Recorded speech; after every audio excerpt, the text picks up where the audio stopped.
हिमालय की गोद में वह समय था जब संसार भय और संताप से भर गया था। अत्याचार की जड़ें इतनी गहरी हो चुकी थीं कि देवता भी भयभीत हो उठे। इसका कारण था संसार का स्वामी बनने का दावा करने वाला अहंकारी राजा दंभोद्भव। उसने कठोर तप कर ब्रह्मा जी को प्रसन्न किया और वरदान मांगा कि कोई देवता, कोई दानव और कोई मनुष्य उसे पराजित न कर सके। ब्रह्मा जी ने तथास्तु कहा और वरदान देकर लौट गए। उसी क्षण दंभोद्भव का अहंकार आसमान छूने लगा। उसने अपनी सेना को आदेश दिया कि चारों दिशाओं में जाकर सभी यज्ञ स्थलों को नष्ट कर दें, ऋषियों की तपस्या भंग करें और देवताओं को स्वर्ग से निकाल बाहर करें। संसार में हाहाकार मच गया। नदियां सूखने लगीं, वृक्ष झुलसने लगे और हवाएं भी दंभोद्भव के क्रोध से थरथराने लगीं। ऋषिमुनि भय से जंगल छोड़ने लगे और देवताओं के महलों में सन्नाटा छा गया।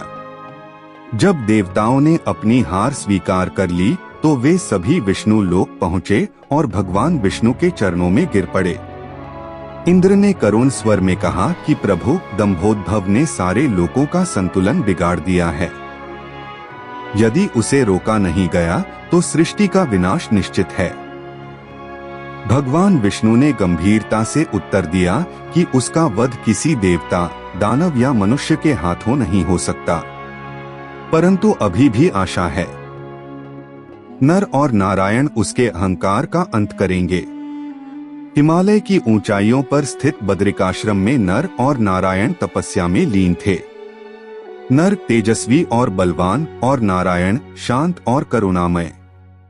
दोनों ने युगों से वहीं बैठकर संसार के कल्याण के लिए ध्यान किया था। उनकी जटाएं बर्फ के समान श्वेत हो चुकी थीं, शरीर तप के तेज से दमक रहे थे और उनके चारों ओर दिव्यता की लहरें बह रही थीं। जब उन्हें दंभोद्भव के अत्याचारों का समाचार मिला तो उन्होंने धीरे से अपनी आंखें खोली।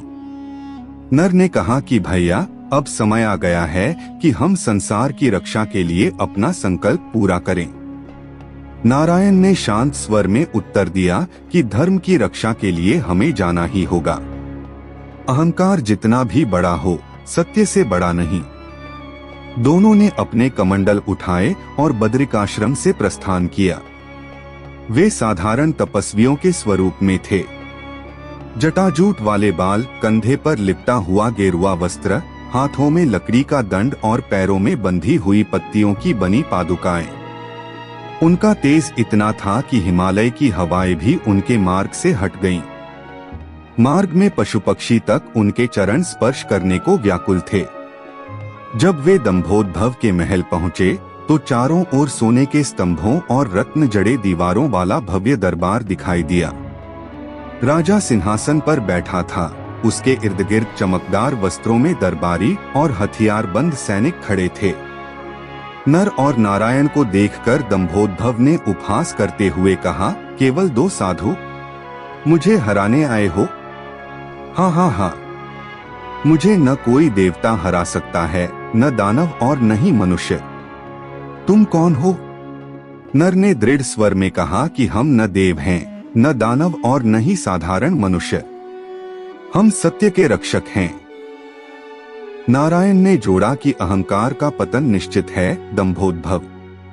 दंभोद्भव ने क्रोधित होकर सैनिकों को आदेश दिया कि इन्हें बंदी बना। परंतु जैसे ही सैनिक आगे बढ़े, नर ने वायु तत्व का आह्वान किया।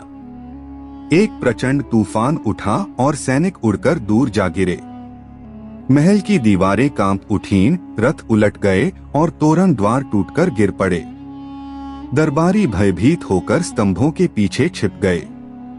क्रोध में पागल होकर दंभोद्भव स्वयं युद्ध भूमि में उतरा। उसके नेत्र अग्नि के समान जल रहे थे। उसने अग्नि और विद्युत से बने दिव्य शस्त्र चलाए। आकाश में आग की लपटें भर गईं, जिससे सूर्य का प्रकाश भी फीका पड़ गया। नारायण ने अपनी करुणा से जलधारा प्रवाहित की, जिसने सारी अग्नि शांत कर दी। जल और अग्नि का यह संघर्ष ऐसा प्रतीत हो रहा था मानो स्वयं प्रकृति ने युद्ध का रूप धर लिया हो। नर ने अपनी शक्ति से वायु और अग्नि का संयोजन कर एक दिव्य अस्त्र का निर्माण किया। वह अस्त्र दंभोद्भव की ओर तेजी से बढ़ा और उसके समस्त शस्त्रास्त्रों को नष्ट कर दिया। दंभोद्भव हंस पड़ा और बोला कि मुझे कोई देवता, कोई दानव और कोई मनुष्य नहीं मार सकता। तुम्हारा प्रयास व्यर्थ है। नारायण ने गंभीर स्वर में उत्तर दिया कि हम उन तीनों में से नहीं हैं। हम सनातन सत्य के प्रतीक हैं। यह सुनते ही दंभोद्भव के मन में भय की लहर दौड़ गई, परंतु उसने हार नहीं मानी। उसने अपने सारे बल का उपयोग कर पृथ्वी के तत्वों को विकृत करने का प्रयास किया। नदियां उबलने लगीं, वायु जहरीली हो गई और आकाश लाल हो उठा। नर और नारायण ने अपनी दिव्य शक्ति से सारे तत्वों को संतुलित किया और संयुक्त अस्त्र का संधान किया।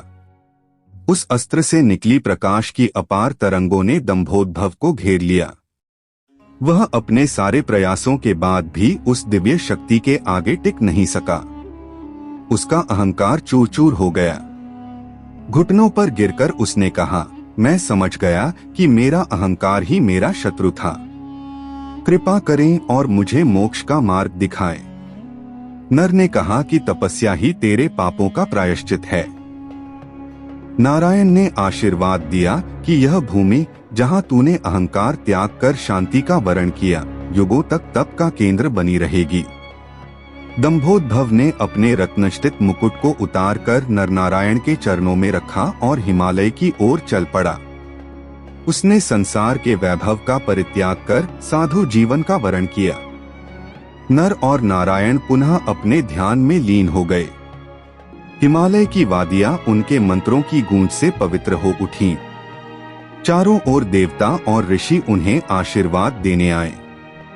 धीरे धीरे उनका दिव्य स्वरूप आलोक बनकर ब्रह्मांड में विलीन हो गया।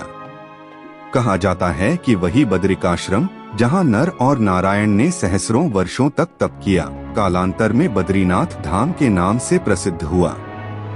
आज भी लोग वहां नर नारायण की तपस्थली का दर्शन करने जाते हैं। हिमालय की गोद में स्थित बद्रीनाथ मंदिर में भगवान विष्णु की पूजा होती है और लोग मानते हैं कि नरनारायण की दिव्यता अब भी उस पवित्र भूमि में विद्यमान है। हर वर्ष लाखों श्रद्धालु वहां जाते हैं और नरनारायण की इस कथा को याद करते हुए प्रणाम करते हैं। यही वह स्थान है जहां अहंकार का नाश हुआ और धर्म की स्थापना हुई। कहा जाता है कि यही नर और नारायण द्वापर युग में श्री कृष्ण और अर्जुन के रूप में अवतरित हुए।